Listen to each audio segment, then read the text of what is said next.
You may think, how can I raise my children, take care of my elderly parents at the same time? How can I make it through this treatment? How can I overcome this anxiety? When God gives you special strength, you're going to accomplish things you never dreamed you could accomplish. I know a woman who has struggled with depression for years. She's always been so strong, so determined. But when I saw her recently, she was very discouraged. She said, I don't know if I have any fight left in me. I can't do it anymore. Sometimes we see that as a lack of faith, but God doesn't expect you to be strong all the time. Now, the weight of what we're facing has left us exhausted. The good news is, God doesn't fault us for feeling weak. The Scripture says, when we are weak, He is strong. When you feel overwhelmed, like you can't go on, He comes in and gives you special strength. Strength that you didn't get on your own. You may feel weak, fatigued, but that's not your destiny. You are going to run and not be weary. You're going to walk and not faint. There's going to be a strength that's not natural, but supernatural.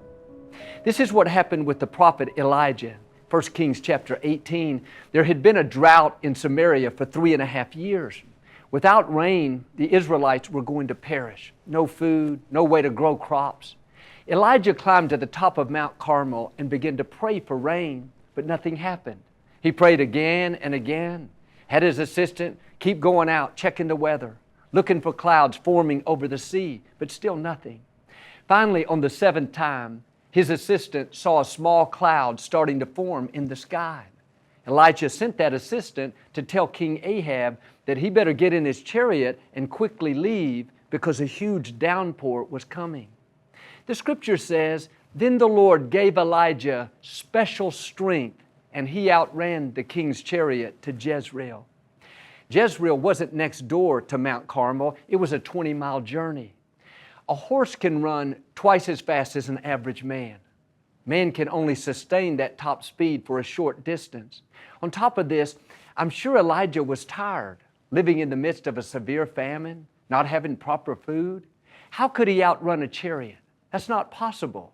But God gave him special strength. You may look at what you're up against and think, man, I don't have the strength. I don't have the stamina, the endurance, the fortitude.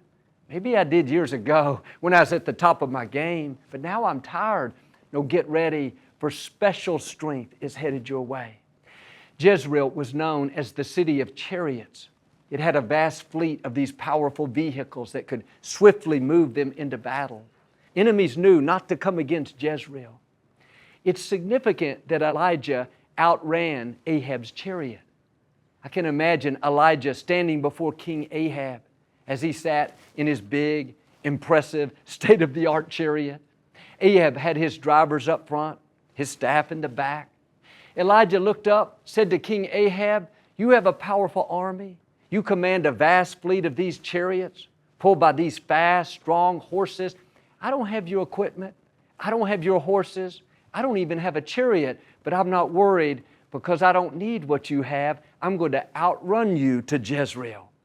I can hear Ahab laughing. What are you talking about, Elijah? These are the fastest horses of our day. These are the most skilled drivers.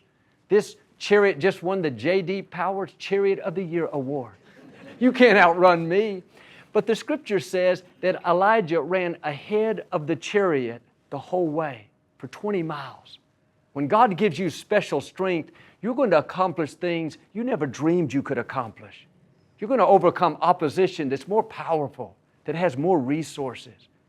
You may not be up against a chariot, but when you look at the cancer, it seems so much bigger.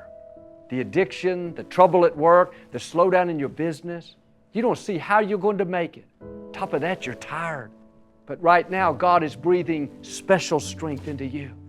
Like Elijah, you're going to have the endurance, the stamina, the fortitude to do what you can't do on your own. You may think, how can I raise my children, take care of my elderly parents at the same time? How can I make it through this treatment? How can I overcome this anxiety? The prophet Isaiah said, God gives strength to the weary. He increases the power of the weak. You may be weary today. The good news is strength is coming. It's not something that you have to muster up. you have to make happen. It's the hand of God lifting you, empowering you with special strength. Sometimes He uses people. On one occasion, when Joshua and the Israelites were in a valley fighting the Amalekites, Moses stood on top of the hill and held his rod up in the air. As long as his rod was up, the Israelites were winning. When he put it down, the Amalekites would prevail. It was a long battle. Moses got tired. So God sent two men, Aaron and Hur, to help. They stood on each side of Moses and they held his hands up for him. God has the right people who will be there to help hold up your hands. When I look back over my life, I can see the times where God gave me special strength. When my father went to be with the Lord and I stepped up to Pastor Lakewood, that should have overwhelmed me, caused me to lose my passion, not be able to move forward. But I felt a power rising up in me that I'd never felt, a strength, a courage, a determination, a stamina. And that wasn't just me being strong, that was God giving me special strength. Several months before Jesus was crucified, He went up on a high mountain with Peter, James, and John. There Jesus' appearance changed and His face shone like the sun. His clothes became dazzling white. Suddenly Moses and Elijah appeared before them and started talking with Jesus. It's interesting that of all the heroes of faith, these two men were chosen.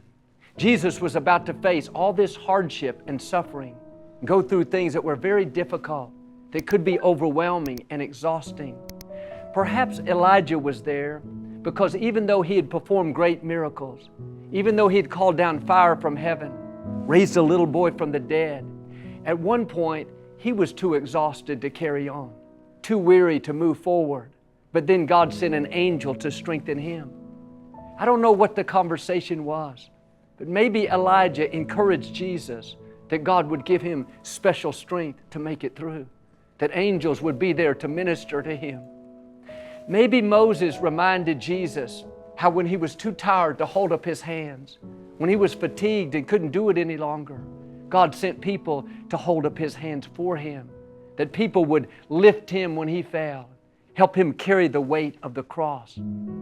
Maybe God has you watching this to remind you that when you face these times of feeling fatigued and overwhelmed, when you don't have the strength to go on, that's okay. Jesus felt overwhelmed. Moses, Elijah didn't think they could go on. God is going to send angels to strengthen you. The right people are going to show up. God is not going to let you miss your destiny. Things come against us in life, whether it's people who aren't fair, a sickness that won't seem to go away, setback in our finances. Sometimes it wasn't any fault of our own. We're all born into difficulty. Maybe your parents were never around. Your dream seems just out of reach. Depression, addictions, mediocrity just keep getting passed down. We wonder, why am I having this opposition? Why was I raised in an unhealthy environment? Why did this company let me go after all these years? If the enemy didn't know there wasn't greatness in you, he wouldn't waste his time bringing those challenges. When you gave your life to Christ, God marked you. He said, "You're mine." He put a crown of favor on your head. Now that's all great, but the challenge is you became a target to the enemy. He knows you are destined to take new ground. He knows God has favored you to leave your mark. So He's going to work overtime trying to stop you. There is a fight for your future. But what I want you to see is it's not your battle. The battle is the Lord's. Mark chapter 5, there was a man who was possessed with an evil spirit. It had gotten so bad that his life was out of control. He lived in a desolate place among the tombs in a graveyard. People had tried to chain him up, but he was so strong he would break the chains. And through the day and night, he would wander through the tombs, wearing no clothes, screaming, cutting himself. It didn't seem like this man had a chance. He was mentally deranged. His family had given up on him. Society had written him off. I can imagine that on some nights there were moments of sanity. All of a sudden he would look up, think, "God, please help me. I want to see my children. I want to go home. Why am I so tormented?" I can see his little boy praying for him, his wife weeping for him, so discouraged. It looked as though this was his destiny. People had given up on him. But God doesn't give up on any of us. Nobody is too far gone. Don't write off your child. Don't write off your neighbor. Don't write off your cousin. It may seem like they're too bad, too addicted, too depressed, too sick, too off course. But the enemy wouldn't be fighting them this hard if he didn't know there was something amazing inside of them. Jesus was on the opposite side of the Sea of Galilee from where this man was, teaching the people on the shore. At the end of the day, instead of going to rest where he normally did, he told his disciples he wanted to get in the boat and travel to the other side of the lake. But in the middle of the night, this huge storm arose. The waves crashed over the boat, filling it with water. The winds were so strong, it seemed like the boat was about to break apart. Where was Jesus? In the back of the boat, sleeping. The disciples frantically ran to him. Jesus, wake up, we're about to die. Jesus stood up, spoke to the storm, said, peace, be still. Suddenly the waves stopped. Everything was perfectly calm. That morning, as they arrived at the shore, Jesus was getting out of the boat when this deranged man came running up to him, fell on his knees and let out a scream. Jesus told the demons to come out, and instantly the man was healed. When the local people came to see what happened, the scripture says the people saw the man sitting there, clothed and in his right mind. What's interesting is that when Jesus was on the boat headed toward this man, the huge storm that arose wasn't random. That wasn't just an act of nature, just a coincidence.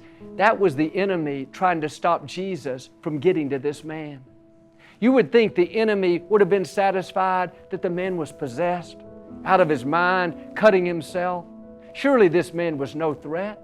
He could never do anything great. But no, the enemy knew, despite all he had done to this man, despite the turmoil, all the confusion, all the cutting, this man still had greatness in him.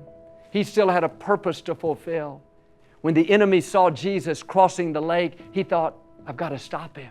I have to keep him from reaching the shore. The enemy may send the storm of opposition. Looks too big. Don't worry. God controls the winds. He overrides every negative force. Those winds that are trying to keep you from your destiny, God is speaking to them right now. Breakthroughs are coming. Healing is coming. Freedom is coming. Things may look as though they could never turn around. The storm is darker than ever. On your own, you're done, but you're not on your own. Get ready. Peace is coming. Favor is coming. Victory is coming. Like this man, you're going to see God override what's trying to stop you. The man who was deranged, he didn't know that Jesus had spoken to the winds. He didn't know there was a huge storm, that Jesus had gone to great lengths to get to him. He just saw Jesus show up on the shore. You don't know all the storms the enemy has sent to try to keep God from getting to you. You don't know how many times God has said, peace, be still. That's my son. That's my daughter. They're going to fulfill their destiny. I'm going to break the chains. I'm releasing healing, freedom, abundance to move them into their purpose. God has been fighting for you, pushing through forces of darkness, calming the storms, crossing lakes just to get to you. In the scripture, when Moses was born, Pharaoh had put out a decree that all the male Hebrew babies would be killed. Pharaoh was afraid the Israelites were getting too strong. They would eventually overthrow the Egyptians. Not only that, it was prophesied that Moses would deliver the Israelites out of slavery. It's no coincidence that Moses was born into adversity, born with forces against him. It wasn't anything he had done. It wasn't because of his poor choices, but from his birth, the enemy was trying to stop him. Moses' mother hid him in the house for 3 months until he was too big. She thought he would be found and killed. So she put him in a basket coated with tar and pitch and put it among the reeds along the Nile River. It just so happened when Pharaoh's daughter went out to bathe in the river, she heard the cries coming from the basket. Opened it up, couldn't believe it.